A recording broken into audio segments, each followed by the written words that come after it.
Alors, le titre de l'homélie ce soir est le deuxième niveau. Il y a quelques années de cela, j'étais à Québec. Un ami prêtre vient me voir un jour, il me dit, j'ai un groupe de gens qui sont des sportifs, des athlètes, puis ils sont devenus des entraîneurs d'athlètes de haut niveau. Ils étaient rattachés à la faculté des sports de l'Université Laval. Il aimerait ça que tu viennes nous faire une petite conférence spirituelle sur la spiritualité dans le monde d'aujourd'hui. Et là, ben, comme je ne suis pas le plus grand sportif à ce monde, je me suis dit, mais qu'est-ce que je vais bien pouvoir leur dire, hein? Quelque temps avant, j'avais commencé à m'entraîner dans un gym, puis j'avais rencontré j'avais un coach, il s'appelait Kevin, et je parlais avec lui, puis je parlais d'un thème dont je vous ai souvent parlé, le fait qu'on vit dans un monde toujours à la course, hein, on est toujours pressé. Puis on parlait donc de la différence entre le sprint et le marathon. Et je trouvais ça intéressant, il me semble que c'était une belle image pour parler de deux choses bien différentes. En parlant avec lui, il me donnait des idées sur le sport, qu'est-ce que ça représente, ces forces, ces formes de course-là. Alors, j'étais assez fier de mon coup. Quand j'ai animé le groupe, je suis arrivé, puis là, j'avais devant moi ces entraîneurs-là. Puis là, je les fais parler. Dites-moi, c'est quoi la différence pour vous entre le sprint et le marathon? Y a-t-il une différence? Oui, bien sûr, c'est évident, tu sais. Et comment vous entraînez les athlètes que vous accompagnez? C'est quoi la différence? Bien, quand on s'entraîne pour un sprint, c'est la puissance qui compte. Hein? Il faut courir le plus vite possible avec une force incroyable. Et c'est pas long. On n'a pas le droit à la moindre erreur. Il faut tout donner, tout ce que l'on a. Marathon, c'est tout à fait autre chose. Dans un marathon, ce n'est pas la puissance, ce n'est pas la vitesse, c'est la durée. Il faut savoir avoir de la persévérance, continuer. Il faut savoir, je dirais, jouer avec le fait qu'on a des moments où on est plus fatigué, on peut faire des erreurs, on se reprend, on continue. Alors là, je pars de ça, puis là, j'étais bien content. Je dis, mais voyez-vous, moi, j'ai l'impression que c'est comme ça dans la vie. On dirait que notre société actuelle nous fait vivre comme dans un sprint permanent, alors qu'au fond, on devrait plutôt vivre notre vie comme un marathon. On vit comme s'il faudrait tout vivre avec intensité incroyable, alors qu'en réalité, on devrait plutôt s'inscrire dans la durée. Puis là, je leur parlais d'une spiritualité dans la vie courante, etc., etc. La plupart avaient l'air à bien saisir mes affaires, mais il y en avait un qui me regardait d'un drôle d'air. Hein? Et effectivement, à l'heure du dîner, il vient me voir puis il me dit « Écoute, je t'écoutais parler tout à l'heure, puis je comprenais rien de ce que tu dis. » Là, j'étais « Quoi? » Ah non, je comprenais rien. On parlait de sprint puis de marathon, puis dans ma tête, c'est clair, un sprint, c'est ça, un marathon, c'est ça. Là, je commence à penser que tu faisais ça comme une image. Eh bien là, j'étais oui, je m'attendais à ce que ça soit comme clair et évident. Non, non, lui, il n'avait jamais vu ça. Voir comme l'exemple que j'avais donné à un deuxième niveau. Lui, il prenait au premier niveau. On parle de course, on parle de marathon, un sprint, c'est ça. Mais est-ce qu'on peut comprendre à partir de ça quelque chose de notre propre vie? Je me suis rendu compte que j'avais une forme de déformation professionnelle. Vous savez, quand on est dans la foi, on est dans notre spiritualité, on ne s'en rend pas compte, mais on est, en tout cas, je vais parler pour moi, là, je me rends compte qu'assez rapidement, j'ai une capacité de voir toujours un sens plus profond dans les choses. J'aime ça aller à un deuxième niveau. J'aime ça à essayer de comprendre qu'est-ce qui nous arrive. Puis tout ce que j'observe autour de moi, vous le voyez aussi, peut me servir de matériau pour des homélies, une réflexion, une conférence, ou quoi que ce soit. Mais ce n'est pas tout le monde qui est comme ça. Il y a bien des gens qui voient la vie comme elle est devant eux, point à la ligne. Et c'est comme si leur horizon, c'est ce que leur sens leur permet d'avoir accès. C'est tout. Ce que je vois, ce que j'entends, ce que je touche, c'est ça le monde. En réalité, il faut un autre sens beaucoup plus profond pour aller à un deuxième niveau. Je vais faire une petite image toute simple pour parler d'un deuxième niveau. Je l'ai mis par en haut. On pourrait imaginer que je pensais à l'Évangile où Jésus dit qu'il est le pain qui est venu du ciel. Mais on pourrait aussi imaginer le deuxième niveau plus profond, en profondeur.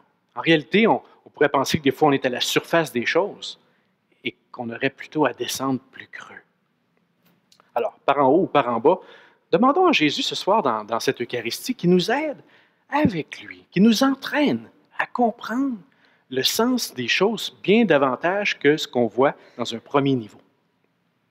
L'évangile de ce soir, l'évangile de Jean, est un exemple extraordinaire. Quand on se met à lire l'évangile de Jean, moi, je trouve ça assez frappant. On dirait que tous les personnages de l'histoire qui rencontrent Jésus ne comprennent rien. Jésus passe son temps à utiliser des métaphores, des images pour leur parler du royaume, pour leur parler de quelque chose de plus grand et de plus beau. Et eux autres, ils ne comprennent pas. C'est presque exagéré, là. Jésus, il en utilise tellement dans l'évangile de Jean. Il dit, je suis le chemin. Il dit, je suis la porte. Je suis le bon berger. Je suis la résurrection. Je suis le pain venu du ciel. Et encore, et encore, et encore. Et on dirait que les gens, les disciples, même les apôtres qui sont avec lui, pourtant, ne comprennent pas. Moi, je pense que l'évangéliste Jean a fait ça pour nous inviter, nous autres, à essayer de comprendre vers quoi Jésus nous amène. Où est-ce qu'il nous guide? Et Jésus nous amène à aller plus loin. Avec le texte, on dirait on a le sens littéral. Qu'est-ce qu'on lit? C'est qu'est-ce qui est là, la réalité. Mais il y a aussi, et depuis les débuts de l'Église, on le sait ça, il y a un autre niveau qu'on peut comprendre avec la parole, qu'on peut appeler un sens symbolique. Quand on dit symbolique, il y a des gens qui ont l'impression qu'on est en train de dire « Ah, c'est un symbole ».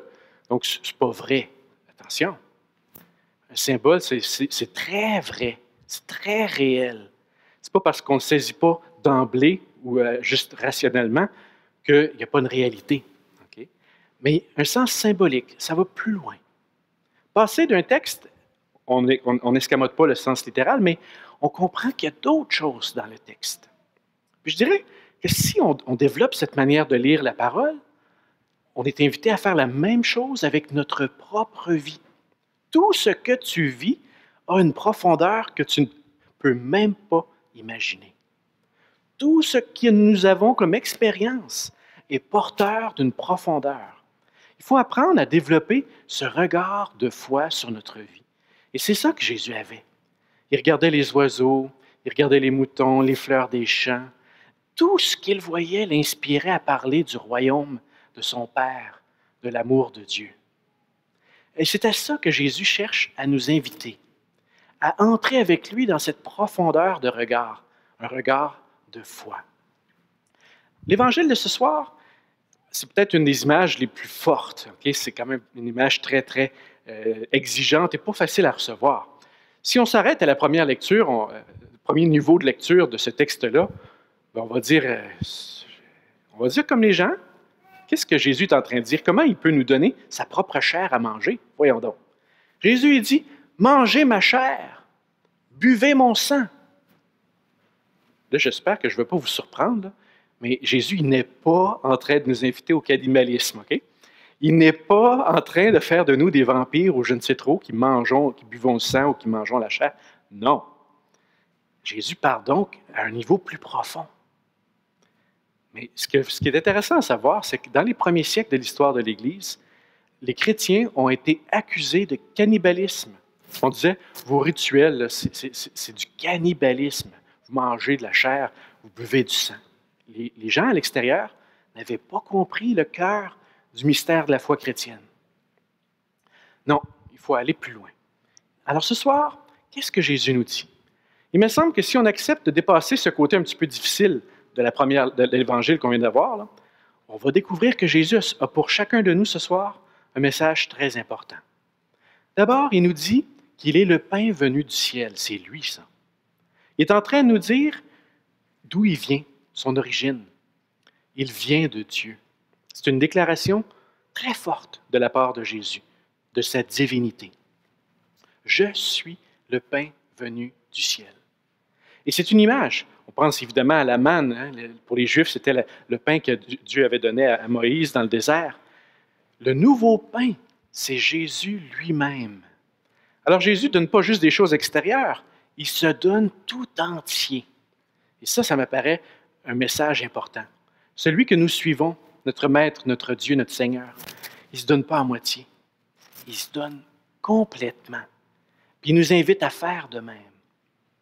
On peut comprendre aussi, à travers ce que Jésus essaie de nous dire ce soir, qui nous invite à une communion avec lui, à une expérience.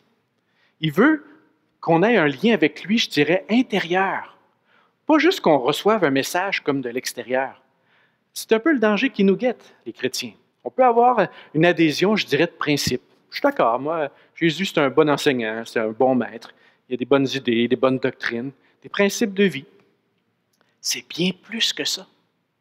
Jésus nous invite à entrer dans une communion intime, c'est-à-dire, comme lui, il est dans le Père, lui et nous, on est invités à avoir la même union. Ce n'est pas une fusion, c'est une communion. Et ça signifie qu'on est invité à faire une expérience de Jésus. Pas juste une compréhension du message de Jésus. Voyez-vous, ça me paraît très important. Jésus, ce qu'il nous propose, c'est une transformation, ce n'est pas juste une information. Jésus vient pour nous aider à devenir comme lui. On est invité à un niveau d'unité avec Jésus dont on n'a même pas idée.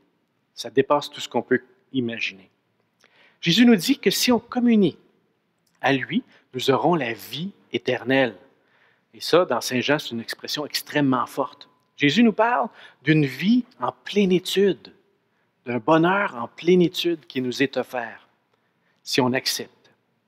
Il me semble qu'on rejoint ce que la première lecture disait, ce que le psaume disait aussi. Goûtez et voyez comme est bon le Seigneur. Si tu acceptes le Seigneur dans ta vie, si tu lui laisses prendre place en toi, avec toi, tu vas goûter une bonté extraordinaire. Puis Jésus, il nous dit aussi, je termine avec ça, dans ce que ça nous dit, le sens profond, il nous dit il a été envoyé par le Père. Il vient du ciel, il est envoyé vers nous.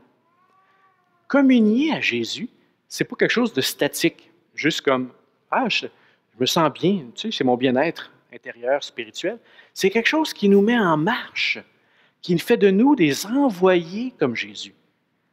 Communier à Jésus, c'est communier à son projet et devenir à notre tour nourriture, pain de vie pour les autres. Mais pour ça, il faut qu'on accepte d'abord d'être transformés nous-mêmes.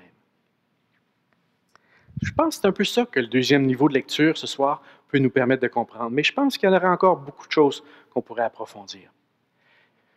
Je voudrais vous dire ceci aussi. Depuis des siècles, quand les chrétiens ont entendu cette méditation du chapitre 6 de Saint Jean, assez spontanément, leur expérience a été de voir là-dedans une méditation de Jésus sur l'Eucharistie.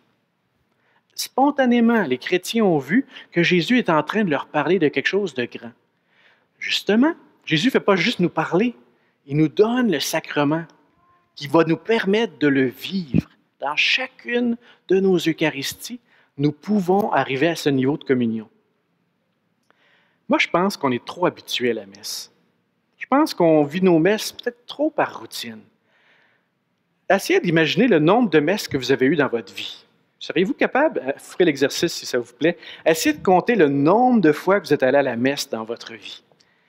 J'ai l'impression qu'il y a des fois qu'on est à la messe sans trop le savoir. On est là, mais on ne le sait pas. On s'assoit à notre place habituelle. Là, il fait un peu chaud, fait que là, on s'en rend compte. Là. Mais à part de ça, là, on peut être là sans être là.